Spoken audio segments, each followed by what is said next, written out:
సర్కారు ఎవరినైతే అపాయింట్ చేస్తుందో అంటే సర్కారు ఒక మనిషిని వాళ్ళ మనిషిని అపాయింట్ చేస్తుందట. ఈ భూమికి సంబంధించిన అన్ని పర్మిషన్లు ఆ మనిషే ఇయ్యాలట. అంటే మీ భూమిని మీ పిల్లలకి రాయాలన్నా ఆ మనిషి పర్మిషన్ ఇయ్యాలట. మీ భూమి మీరు తాకట్టు పెట్టాలన్నా సర్కారు మనిషి పర్మిషన్ ఇయ్యాలట. అంటే మీ భూమి మీది కాదు, సర్కారు చేతుల్లోకి పోతుందన్నమాట. మరి అలాంటి సర్కారు మీకు అవసరమో లేదో, అలాంటి సర్కారు మీకు అవసరమో లేదో, మీ భూమిని మీకు కాకుండా చేసే సర్కారు మీకు అవసరమో లేదో మీ చేతుల్లో ఉంది, మీ నిర్ణయం మీద ఆధారపడి ఉంది. మీకు క్లియర్ గా అర్థమయ్యేది, అర్థం కావాల్సింది ఎలాగైతే లిక్కర్ సర్కారు చేతుల్లో ఉందో మీ భూమి కూడా సర్కారు చేతుల్లో ఉంటుంది. ఎలాగైతే లిక్కర్ వ్యాపారం సర్కారు చేస్తుందో బహిరంగంగా ఓపెన్ గా చెప్తున్నారు క్యాష్ అని చెప్పాల్సిన అవసరం ఏముంది? అంటే లిక్కర్ లో ఎంత సంపాదిస్తున్నారో బయట ఎవరికీ తెలియదు. సర్కారు ఎంత సరుకు అమ్ముతుందో బయట ఎవరికీ తెలియదు. మొత్తం లిక్కర్ మాఫియా ఈ క్యాష్ అంతా మళ్ళీ ఈ నాయకులకే, వైసీపీ నాయకులకే పోతుంది.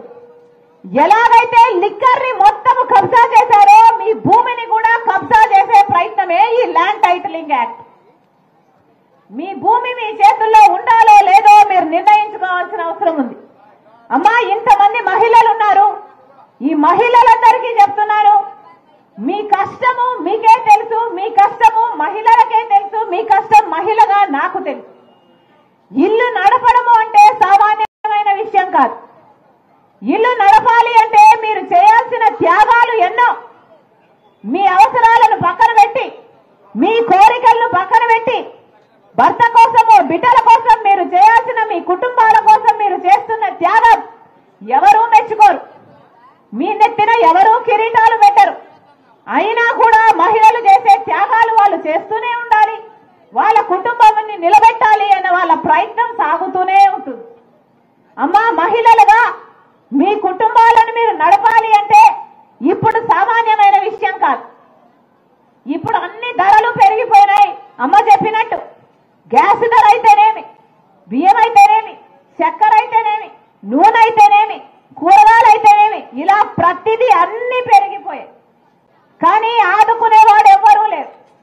శాశ్వతంగా ఇక 2029 చంద్రముఖి ఉండదో, చంద్రగ్రహణం ఉండదో, ప్రశాంతంగా ఈ రాష్ట్ర ప్రజలు బతుకుతారు.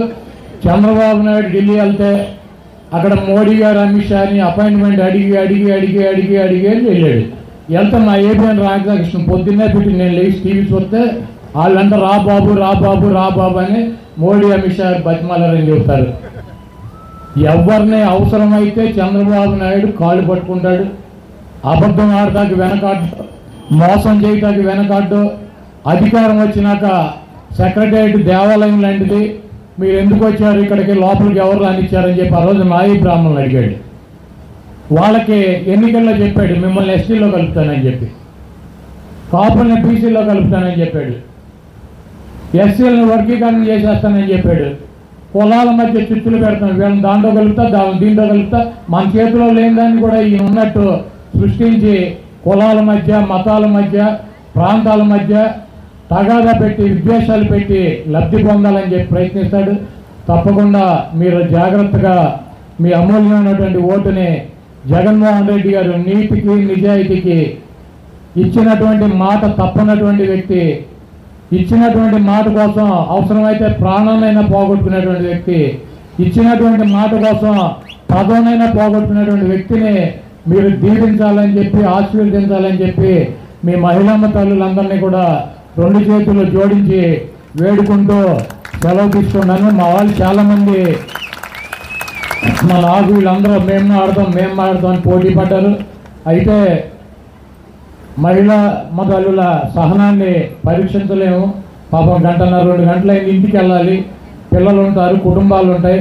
వద్దులే తర్వాత ఎప్పుడన్నా మాట్లాడదామని చెప్పి మైక్ నేను తీసుకోవడం జరిగింది. ఈ సభావేదిక మీద మాట్లాడటానికి అవకాశం రాని క్షమించమని చెప్పి వాళ్ళ తరఫున అడుగుతూ అందరూ కూడా టిఫిన్ చేసి వెళ్ళాలని చెప్పి మిమ్మల్ని మనస్ఫూర్తిగా కోరుకుంటూ ఈ చెక్కు కార్యక్రమంలో పాల్గొన్నాం. రాష్ట్రమంతా ఆడుదాం ఆంధ్ర అని జరుగుతుంటే పచ్చ ఛానళ్ళకి తెలుగుదేశం పార్టీ వాళ్ళకి మాత్రం కడుపు మంట తారా స్థాయికి వెళ్ళింది. వాళ్ళు అంటారు ఈ కిడ్స్ మీద ఈ బ్యాట్స్ మీద జగన్మోహన్ రెడ్డి గారి ఫోటోలు ఎందుకు అని అడుగుతున్నారు. ఆ కడుపు మంటతో అల్లాడే ఆ పచ్చ ఛానళ్ళని మీ ద్వారా సూటిగా ప్రశ్నిస్తున్నాను. ప్రభుత్వం చేపట్టిన ఈ కార్యక్రమంలో ముఖ్యమంత్రి జగన్మోహన్ రెడ్డి గారి ఫోటోలు కాకుండా దిష్టి బొమ్మ అయిన చంద్రబాబు నాయుడు ఫోటోలు పెడతారా అని అడుగుతున్నా. గతంలో చంద్రబాబు నాయుడు అధికారంలో ఉన్నప్పుడు ముఖ్యమంత్రిగా ఆయన ఫోటోలు కాకుండా చిరంజీవి పవన్ కళ్యాణ్ ఫోటోలు వేశారా మీ సంక్షేమ పథకాల మీద కానీ వేరే వాటి మీద అని అడుగుతున్నా. కాబట్టి వాళ్ళు తెలుసుకోవాల్సింది రాబోయే ఎలక్షన్స్లో ఈ రాష్ట్ర ప్రజలు తెలుగుదేశాన్ని వాళ్ళతో కలిసి వచ్చే పార్టీలతో ఆడేసుకుంటాయి, వాళ్ళని హైదరాబాద్కి తరిమేస్తాయని కూడా ఈ సందర్భంగా తెలియజేసుకుంటున్నాను. ఈరోజు యువతకి ఒక హెల్తీ లైఫ్ ఇవ్వాలనుకొని ఒక మంచి ఉద్దేశంతో స్పోర్ట్స్ మీద గౌరవం, అభిమానం, ఆసక్తి ఉన్న జగన్మోహన్ రెడ్డి గారు ఈ యొక్క ఆడుదాం ఆంధ్ర అనేది డిజైన్ చేశారన్నది అందరూ కూడా గమనించాలి. ఎందుకంటే ఈరోజు మనకి ఆరోగ్యంగా ఉండటానికి ఒక ఎత్తు అయితే, రెండవది జాబ్స్లో స్పోర్ట్స్లో రాణించిన వాళ్ళకి ఏ విధంగా మంచి అవకాశాలు ఉంటాయో ఇప్పటికే మీరు చూశారు.